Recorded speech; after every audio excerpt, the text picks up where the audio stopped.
Yeah, this is some tricky stuff to talk about right now because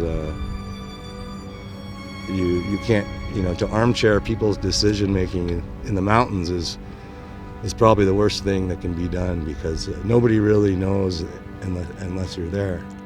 I started skiing in September this year, or that year. Dave showed up in, I think, end of December or January.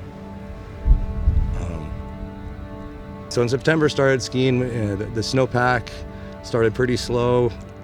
The Hellbronner opened the 19th of November, so that offered a lot of access. So we were out skiing. I was out skiing for 2 months before all this, and it was okay. You could ski. There wasn't that much snow. It had snowed once in Chamonix.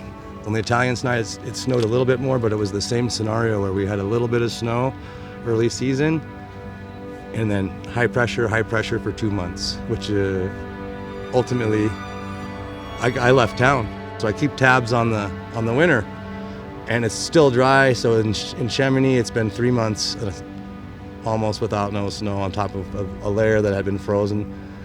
The day before I fly back, it snows over a meter, and it hasn't snowed for a month and a half. And I'm like, oh, it's going to be super dangerous. For Dave, it was the day off. The night before they called down to come down and have some beers, and we're gonna go ski in Italy. No hurry, nothing gnarly. Just go ski a family powder run, and didn't work out that way. On the Chamonix side was before we didn't even need the guides, but Miles Smart and some other mountain guides were up digging on the Plan d'Aiguille side. So at 2,000 meters, we basically had a continental snowpack that was, triggering anywhere. We were having the sort of avalanches that we don't have in Chamonix. Whether you take that into account, that was more on the Chamonix side, and he died on the Italian side. But was he late? He skied it. It was after 11 when he skied.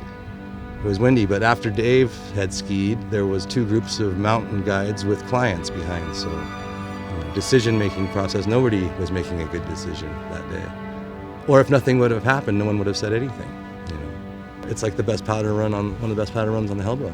It's very far from if you're to classify extreme, but now in Chamonix, it doesn't even, it doesn't matter if it's extreme or not extreme. Either way can get you. There aren't any more safe decision makings in particularly this winter that showed that to a lot of people. A lot of people who have just gotten into whatever the extreme skiing, and to have somebody die in an avalanche that wasn't first tracks, wasn't even that extreme, made everybody realize that, yeah, you can make all the decisions, but the ultimate decision is whether you're going to go or not. Probably about 5 years ago, I felt like Superman. I felt like I had all the answers, and a lot of people were asking me, and I really did believe that I had beaten the system. The guides have a Munter thing. They have an actual risk numerical equation that can tell you whether it's safe or not. But if you actually applied those numbers to any given day when it's in any sort of snow or wind, you would never go skiing. You would never see a mountain guide out there skiing. Well, close calls and death, they're hard to deal with. Close calls, you just come down and you get super drunk, but or you lose your wife, or you lose your girlfriend because you have a lot of almost dying really can change you, and I think it changes people.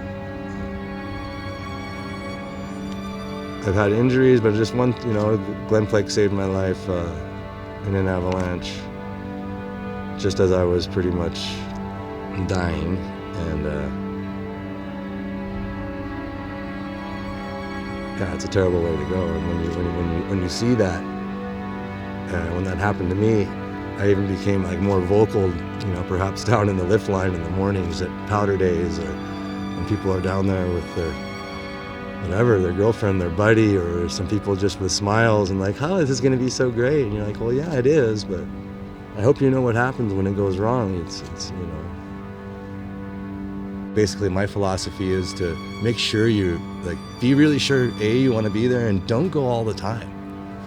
You don't have to you don't need to go have a first track perfect run every day, or go ski a steep, you don't need to do 15 runs, I don't know.